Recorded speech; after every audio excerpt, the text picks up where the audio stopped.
அனைத்து மாணவர்களுக்கும் இனிய காலை வணக்கம். வேதியியலில் நம்மை சுற்றி நிகழும் மாற்றங்கள் அப்படிங்கிற பாடம் நம்ம நடத்தி முடிச்சுட்டு மதிப்பீடு பார்த்துட்ருக்கோம். லாஸ்ட் வீடியோவில் மதிப்பீடு பார்த்திங்கன்னா first Roman, second Roman, third Roman வரைக்கும் நம்ம பார்த்துருப்போம். அதற்கு அடுத்தது நம்ம இப்போ அதனுடைய தொடர்ச்சியான இந்த பொறுத்துக அப்படிங்கிறது நம்ம இப்போ பார்க்கலாம். ஃபோர்த் ரோமனில் உங்களுக்கு பொறுத்துக பார்த்திங்கன்னா 6 பாயிண்ட் கொடுத்துருப்பாங்க. 3 காலமாக கொடுத்துருப்பாங்க. இந்த 3 காலங்களையும் நம்ம சரியாக பொருத்தணும். சரி, இப்போ பார்க்கலாம். முதல்ல உருகுதல். முதல்ல பார்த்திங்கன்னா முதல் 2 காலங்களை நம்ம பொருத்துவோம். 2 காலங்களை நம்ம பொருத்திட்டு அதுக்கப்புறம் 3வது காலத்தை நாம் பொருத்துவோம். உருகுதல் அப்படின்னா எந்த நிலையிலிருந்து எந்த நிலைக்கு அந்த பொருள் மாறும் அப்படின்னா திண்ம நிலையிலிருந்து திரவ நிலைக்கு மாறும். அதுதான் சரியான பதில். ஸோ உருகுதல் அப்படின்னா திண்ம நிலையிலிருந்து திரவ நிலைக்கு மாறுதல். அடுத்தது குளிர்வித்தல் அப்படின்னா வாயு நிலையில் இருந்து திரவ நிலைக்கு மாறக்கூடியதான் பார்த்திங்கன்னா குளிர்வித்தல். அது குளிர்ச்சி செய்யும்போது வரக்கூடிய அந்த நீராவியை நம்ம குளிர்ச்சி செஞ்சோம்னா தான் அது நீர்த்துளிகளாக மாறும். இப்போ வாயு நிலையிலிருந்து திரவ நிலைக்கு மாறுறது. ஆவியாதல் அப்படின்னா திரவ நிலையிலிருந்து வாயு நிலைக்கு மாறக்கூடியது. உறைதல் அப்படின்னா திரவ நிலையிலிருந்து திண்ம நிலைக்கு மாறுதல். நம்ம பனிக்கட்டி உருவாகுது இல்லையா, இந்த ஃப்ரிட்ஜில் நம்ம நீரை வச்சோம்னா அது உறைந்து நமக்கு பனிக்கட்டியாக மாறுது, அதுதான். அப்போ திரவ நிலையிலிருந்து திண்ம நிலைக்கு மாறக்கூடியது உறைதல். கால ஒழுங்கு மாற்றம் அப்படின்னா முறையான கால இடைவெளியில் நடைபெறக்கூடியவைகள். கால ஒழுங்கற்ற மாற்றம்னா முறையான கால இடைவெளியில் நடைபெறாது, அதுதான் இங்கே ஒழுங்கற்ற கால இடைவெளியில் நடைபெறுகிறது. அப்போ எப்போ வேணாலும் நடக்கும் அப்படிங்கிற மாதிரி. சரி, இப்போ நாம் முதல் 2 காலங்களை நம்ம பொருத்திட்டோம். 3வது காலத்தில் அதனுடைய எடுத்துக்காட்டுகளை நாம் பொருத்தணும். இப்போது திண்ம நிலையிலிருந்து திரவ நிலைக்கு மாறக்கூடியது என்ன அப்படின்னா பனிக்கட்டி நீராக மாறுதல்.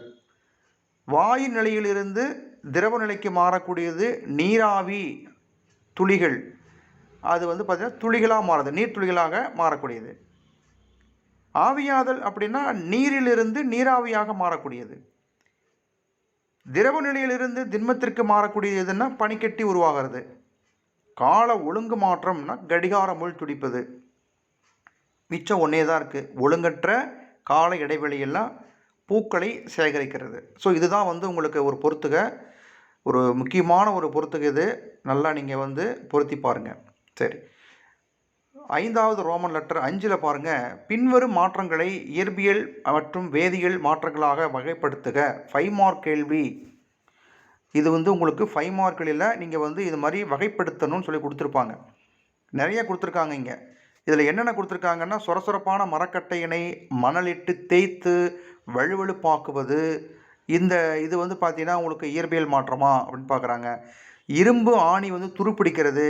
இரும்பு கதவில் பெயிண்ட் பூசுவது. ஒரு காகித கிளிப்பினை வளைப்பது. வெள்ளியை தட்டாக மாற்றுவது. சப்பாத்தி மாவை உருட்டி மெலிதாக்குவது. இரவு பகல் மாற்றம் வரக்கூடியது. எரிமலை வெடிப்பது இல்லையா, தீக்குச்சி எறிவது. மாவிலிருந்து தோசை தயாரிப்பது. கண் சிமுட்டுவது. இடிமுழக்கம் தோன்றுவது. பூமியினுடைய சுழற்சி. கிரகணங்கள் தோன்றுதல். இதெல்லாம் கொடுத்துருக்காங்க. இதெல்லாம் இயற்பியல் மாற்றங்களா வேதியியல் மாற்றங்களா அப்படின்னு கேட்குறாங்க. 2 தான் கொடுத்துருக்காங்க. ஒன்று இயற்பியலா இல்லை வேதியியல். ஸோ இங்கே புதிய பொருள் உருவாகும், புதிய பொருள் உருவாவது இல்லை. இந்த 2 பாயிண்ட்டை வச்சு நம்ம இயற்பியலா வேதியியலான்னு கண்டுபிடிக்கலாம். மேல் வகையை சேர்ந்ததா இல்லை மீளா வினையை சேர்ந்ததாங்கிறத வச்சு நாம் இந்த 2 வகைகள் நாம் கண்டுபிடிக்கலாம். சரி, முதல்ல காலம் போட்டு நீங்கள் பிரிச்சுக்கணும். கட்டம் போட்டு பிரிக்கணும். இயற்பியல் மாற்றம் தனியாகவும் வேதியியல் மாற்றங்கள் தனியாகவும் இந்த மாதிரி வரைஞ்சிக்கணும். கட்டம் போட்டு பிரிச்சுக்கணும். சரி, சொரசொரப்பான மரக்கட்டையை மணலிட்டு தேய்த்து வழுவழுப்பாக்குவது அது ஒரு இயற்பியல் மாற்றம்தான். அடுத்தது இரும்பு ஆணி துருப்பிடிக்கிறது. அது புதுசாக துருப்பிடித்தல் அப்படின்னு ஒரு நிகழ்வு நடக்குது. அப்போது புதிய பொருள் அங்கே உருவாகுது. அதனால் வேதியியல் மாற்றம். இரும்பு கதவில் பெயிண்ட் பூசுறது அப்படிங்கிறதும் ஒரு புதிய பொருளை உருவாக்கும். அதனால் அதுவும் வேதியியல் மாற்றம். காகித கிளிப்பினை வளைக்கிறது. வளைக்கிறது இதெல்லாம் பார்த்திங்கன்னா நசுக்குவது இதெல்லாம் வந்து திரும்பவும் பழையபடி கொண்டு வந்துடலாம். ஸோ அதனால் வந்து அது இயற்பியல் மாற்றம்.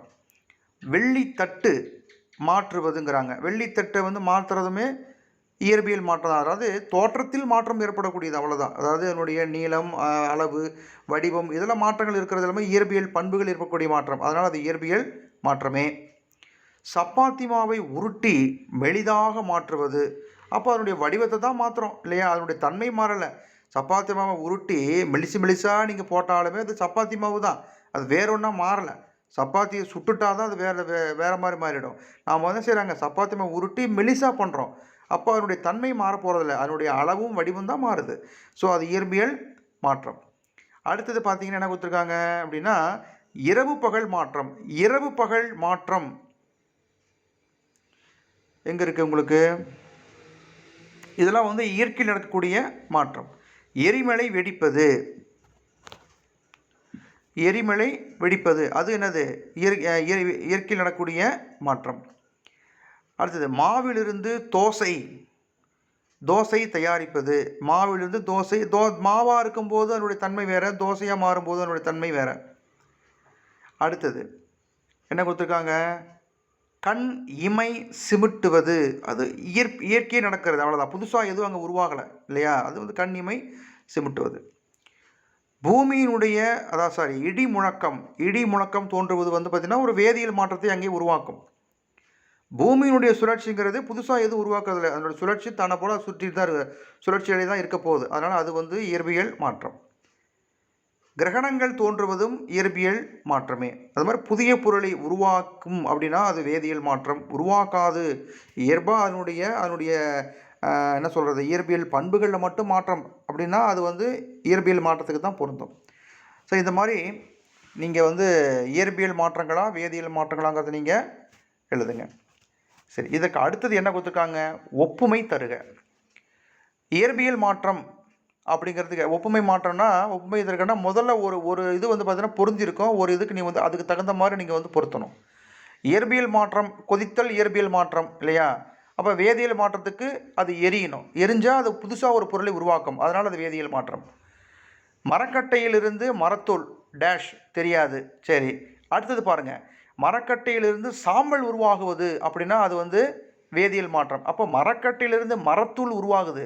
மரக்கட்டையாக இருந்தாலும் மரத்தூளாக இருந்தாலும் மரத்தினுடைய தன்மை மாறலை, புதிய பொருள் உருவாகவில்லை, அதனால் அது வந்து இயற்பியல் மாற்றம். காட்டுத்தீங்கிறது டேஷ் மாற்றம்ங்கிறாங்க. அடுத்தது பாருங்கள், ஒரு பள்ளியில் பாட வேலை மாறுபாடு கால ஒழுங்கு மாற்றம் அப்படின்னா கண்டிப்பாக அது வந்து கால ஒழுங்கற்ற மாற்றம். ஏன்னா காட்டுத்தீங்கிறது எப்போ நடக்குன்னு தெரியாது. ஸோ முறையான கால இடைவெளியில் காட்டுத்தீங்கிறது நடக்காது, எப்போ வேணாலும் நடக்கும். ஸோ அது வந்து கால ஒழுங்கற்ற மாற்றம் அப்படின்னு வரணும். சரி, அடுத்தது பாருங்க என்ன கொடுத்துருக்காங்க? குறுகிய இடைவெளி. கால ஒழுங்கு மாற்றங்களுக்கு 2 எடுத்துக்காட்டு. அதாவது முறையான கால இடைவெளியில் மீண்டும் மீண்டும் நடக்கிறது தான் கால ஒழுங்கு. பூமியினுடைய சுழற்சி சொல்லலாம், இதய துடிப்பு சொல்லலாம். இரு வெப்ப உமிழ்வினை, வெப்பத்தை உமிழும் அப்படின்னா நம்ம வந்து வெப்பம் நம்மளால் உணர முடியணும். மெக்னீஷியம் நாடா எரியுது, மரம் எரிகிறது, இது மாதிரி விஷயம் எல்லாமே வெப்பத்தை உமிழ்கின்ற வினைகளாகும். குளிர்ந்த பாலை வெப்பப்படுத்தினால் அது சூடாகிறதுங்கிறாங்க. அது என்ன வகையான மாற்றங்கிறாங்க? இப்போது பால் குளிர்ச்சியாக இருக்குது, வெப்பப்படுத்தினோம், அந்த பால் வந்து சூடாயிடுச்சு. எப்படி சூடாச்சு? நாம் கொடுக்குற வெப்பத்தை அந்த பால் என்ன ஆகுது? உறிந்து கொள்கிறது. அப்போ வெப்பத்தை ஏற்றுக்கொள்கிறது, ஏற்றுக்கொண்டதுனால தான் அந்த பால் சூடாகுது. அதனால் வந்து வெப்பத்தை ஏற்றுக்கொள்கிறதுங்கிறாங்க. ஏன்னா அது குளிர்ச்சியான பால், வெப்பத்தை ஏற்றுக்கொண்டதுனால தான் அது சூடாச்சு. அப்போ வெப்ப ஏற்பு மாற்றம். செயற்கை முறையில் பழத்தினை பழுக்க வைத்தல் என்பது என்ன வகையான மாற்றம்? செயற்கையான முறையில் பழுக்குதுனாவே அது வேதியியல் மாற்றத்தின் மூலியமாகத்தான் நடக்கும். ஒரு காகிதத்தை வண்ணமடித்தல்ங்கிறது என்ன வகையான மாற்றங்கிறாங்க? காகிதத்தை வந்து கலர் பூசுகிறாங்க, கலர் பூசும்போது அது வேதியியல் மாற்றம் தான். இதய துடிப்பு கால ஒழுங்கு மாற்றமாகும். ஏன் அப்படின்னா இதய துடிப்புங்கிறது குறிப்பிட்ட கால இடைவெளியில் மீண்டும் மீண்டும் துடித்து கொண்டே தான் இருக்கும், அதனால் அது கால ஒழுங்கு மாற்றம். பனிக்கட்டி உருகும் போது எந்த மாதிரியான ஆற்றல் மாற்றங்கள் நடக்குதுங்கிறாங்க. 1வது பாயிண்ட் பாருங்கள், பனிக்கட்டி உருகும் போது வெப்பத்தை அது உறிந்து கொள்கிறது, அதனால தான் வெப்பத்தை வந்து அது உறிஞ்சினா தான் அது உருக ஆரம்பிக்குது. 2வது, திடநிலையில் இருக்கக்கூடிய பனிக்கட்டி உருகி திரவ நிலைக்கு மாறுது, அதனால் இது ஒரு இயற்பியல் மாற்றம், இதெல்லாம் சொல்லலாம். ஸோ இன்றைக்கி வந்து பார்த்தோன்னா நமக்கு ரோமன் லெட்டர் 7 வரைக்கும் நம்ம பார்த்துருக்கோம். இதனுடைய தொடர்ச்சியை அடுத்த வகுப்பில் பார்க்கலாம். நன்றி.